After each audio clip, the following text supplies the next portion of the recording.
नमस्कार। अभी 2-3 दिन पहले केंद्र सरकार ने सीए का कानून पास किया था। कल मैंने एक प्रेस कॉन्फ्रेंस करके ये समझाया कि सीए कैसे देश के लिए बेहद खतरनाक कानून है और इसे वापस लिया जाना चाहिए। आज सुबह माननीय गृह मंत्री श्री अमित शाह जी ने, जो कल मैंने प्रेस कॉन्फ्रेंस की थी उसके ऊपर उन्होंने बयान जारी किया है, उसी का जवाब देने के लिए मैं आज आपसे मुखातिब हो रहा हूं। मैंने उनका बयान सुना, माननीय गृह मंत्री जी का। अपने पूरे बयान में जो प्रश्न मैंने कल उठाए थे उसका किसी भी एक भी प्रश्न का उन्होंने जवाब नहीं दिया। उन्होंने केवल मुझे गाली गलौज किया है, केजरीवाल भ्रष्ट है, केजरीवाल ये है, केजरीवाल ऐसा है, केजरीवाल वैसा है। मुझे छोड़ दीजिए, मैं इंपॉर्टेंट नहीं हूं, देश इंपॉर्टेंट है। देश के 140 करोड़ लोग इंपॉर्टेंट हैं, उनकी बात करते हैं। मैं आपसे पूछना चाहता हूं कि आज हम पूरा देश मिलके, सारी सरकारें मिलके अपने देश के बच्चों को रोजगार देने में असमर्थ हैं। जो इतनी भारी संख्या में बाहर से आप पाकिस्तान, बांग्लादेश के लोगों को हमारे देश में लाके बसाना चाहते हो, उनको नौकरियां कहां से दोगे? उनके लिए नौकरियां कहां से आएंगी? पहले अपने बच्चों के लिए तो नौकरी का इंतजाम कर लो। ये मेरा कल मूल प्रश्न था। उनके लिए घर कहां से आएंगे जो आप इतनी बड़ी संख्या में पाकिस्तान से, बांग्लादेश से लोगों को लाके अपने देश में बसाना चाहते हो, माइग्रेशन करवाना चाहते हो? वो उनके लिए घर, उनके लिए नौकरियां, उनके लिए संसाधन कहां से आएंगे? अपने देश में इतनी गरीबी है, अपने देश में ऑलरेडी लोगों के पास नौकरियां नहीं है, घर नहीं है, उनको कहां से लाके बसाओगे? आजादी के बाद काफी बड़े स्तर के ऊपर माइग्रेशन हुआ था। बहुत सारे लोग भारत से पाकिस्तान और बांग्लादेश गए थे और बहुत सारे लोग वहां से इधर आए थे। अब जो ये माइग्रेशन इस सीए की वजह से होने वाला है, ये उससे कहीं ज्यादा बड़ा माइग्रेशन होने वाला है। पाकिस्तान, बांग्लादेश, अफगानिस्तान, इनका कहना है कि सीए के तहत इनके अल्पसंख्यक जो हैं वो अगर भारत में आके रहना चाहेंगे तो उन्हें उस बात की मंजूरी दी जाएगी, उन्हें हमारे भारत की नागरिकता दे दी जाएगी। इन तीनों देशों में मिलाके लगभग 2.5 से 3 करोड़ अल्पसंख्यक रहते हैं। पाकिस्तान, बांग्लादेश और अफगानिस्तान में मिलाके लगभग 2.5 से 3 करोड़ अल्पसंख्यक रहते हैं। वहां बहुत गरीबी है, उनके पास रोजगार नहीं है।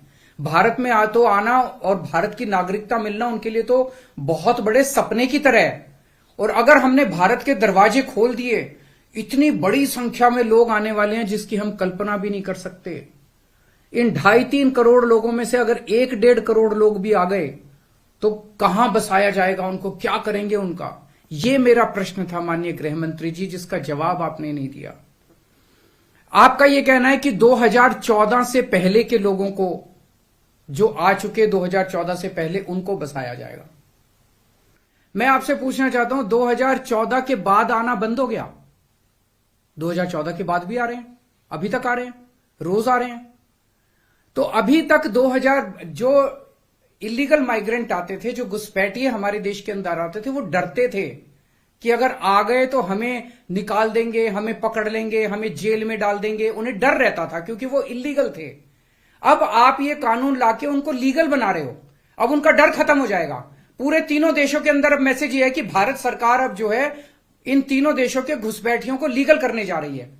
तो ये 2014, आज आप 2014 वालों की बात कर रहे हो, कल आप 2019 के पहले वालों की बात करोगे, फिर ये डेट एक्सटेंड करके 2024 कर दोगे, क्योंकि घुसपैठिए तो आ ही रहे हैं। आपने रोहिंग्यों की बात की, ये तो आप ही के टाइम में आए थे, ये तो 2014 के बाद आए हैं सारे रोहिंग्ये। कैसे आए ये? आपकी मिली भगत से आए कि आपकी नाकामी की वजह से आए? पूरे देश में कहां कहां आपने रोहिंग्यों को बसा रखा है? तो जो इतने एक तरह से दरवाजा जो खोल रहे हो, इनको जो लीगल बना रहे हो, ये देश के लिए बहुत खतरनाक है। और इतनी भारी संख्या में इसके बाद घुसपैठिए आने वाले हैं जिसकी हम कल्पना भी नहीं कर सकते। आज जो 2014 के पहले भी आए थे, हमारे देश के अंदर उनके अधिकार नहीं है। आप उनको नागरिकता देके अब सरकारी नौकरियों दी जाएंगी उनको।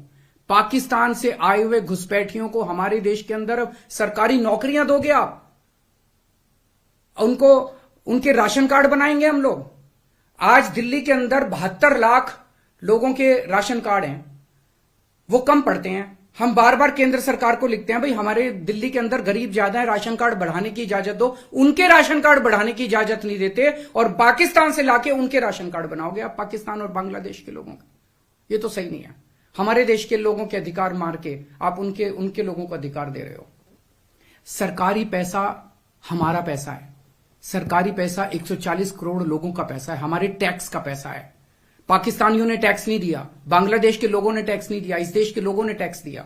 इस देश के लोगों के टैक्स का पैसा आप पाकिस्तान और बांग्लादेश के लोगों को यहां लाके उनको बसाने में खर्च करना चाहते हो। यह मंजूर नहीं है इस देश के लोगों को। कृपया इसको, मैं पूरी विनम्रता के साथ बोल रहा हूं कि कृपया इसको समझने की कोशिश कीजिए। और मैं देश के लोगों से जानना चाहता हूं, आपसे जानना चाहता हूं, जो ये मेरी प्रेस कॉन्फ्रेंस सुन रहे हैं और ये वीडियो देख रहे हैं, मैं आपसे जानना चाहता हूं, अगर आपके घर के सामने सड़क के उस पार पाकिस्तान से आए हुए लोगों की झुग्गियां बसा दी गई, क्या ये आपको मंजूर होगा? कौन लोग हैं जो ये पाकिस्तान से आ गए? कौन लोग हैं जो ये बांग्लादेश से आ गए? क्या आपकी बहू बेटियां सुरक्षित होंगी? अगर वहां पे आए हुए लोगों को बसा दिया गया, पाकिस्तान के लोगों को पूरे देश के अंदर जगह जगह बसा दिया गया, क्या आपको ये मंजूर होगा? क्या आप अपने आप को उनके बीच में सुरक्षित महसूस करोगे? और कौन होंगे ये लोग? क्या देश सुरक्षित होगा? पता नहीं कैसे लोगों को पाकिस्तान ही भेज देगा, बहुत सारे लोगों को हमारे देश के अंदर। क्या हमारा देश सुरक्षित होगा? चारों तरफ कानून व्यवस्था की समस्या नहीं पैदा हो जाएगी? इसी को लेकर मैं चिंतित हूं माननीय गृह मंत्री जी। मेरी बात को अन्यथा मत लीजिए, मेरी बात को समझने की कोशिश कीजिए। और हम दूसरे देशों से क्यों नहीं सीखते? कनाडा का हाल देख लीजिए, क्या हो गया। विकसित देश होता था, उसने अपने दरवाजे खोले, पूरी दुनिया भर से लोग आ गए और अब वो माइग्रेशन बंद कर रहे हैं। इसका लंदन, इसका यूके का हाल देख लीजिए, क्या हो गया। पूरे दुनिया के अंदर आज सारे देश बाहर से आने वाले इमिग्रेंट्स को रोकते हैं और आप दरवाजे खोल रहे हो सबके लिए कि सारे दुनिया के गरीब यहां, पाकिस्तान बांग्लादेश के गरीब सारे आके यहां बस जाएं। हमारे गरीबों की चिंता फिर कौन करेगा? अगर आपको लाना ही है बाहर से लोगों को, हमारे देश में पिछले 10 साल में 11 लाख उद्योगपति और व्यापारी भारत छोड़ के चले गए। केंद्र सरकार की, भाजपा सरकार की नीतियों की वजह से, उनके अत्याचार की वजह से। अगर लाना है तो इनको वापस लेके आइए। ये हमारे ही देश के लोग हैं, ये भी भारत के लोग हैं। ये 11 लाख लोग देश को छोड़ के चले गए, ये वापस आएंगे। ये अमीर लोग हैं, इनके पास पैसा है। ये आएंगे, फैक्ट्री लगाएंगे, दुकानें खोलेंगे, व्यापार करेंगे, लाखों बच्चों को रोजगार देंगे। इनको लेके आइए ना, पूरा देश आपका साथ देगा। पर पाकिस्तानियों को और बांग्लादेशियों को हमारे देश के अंदर लाके अगर आप बसाएंगे, ये देश को मंजूर नहीं है। नमस्कार।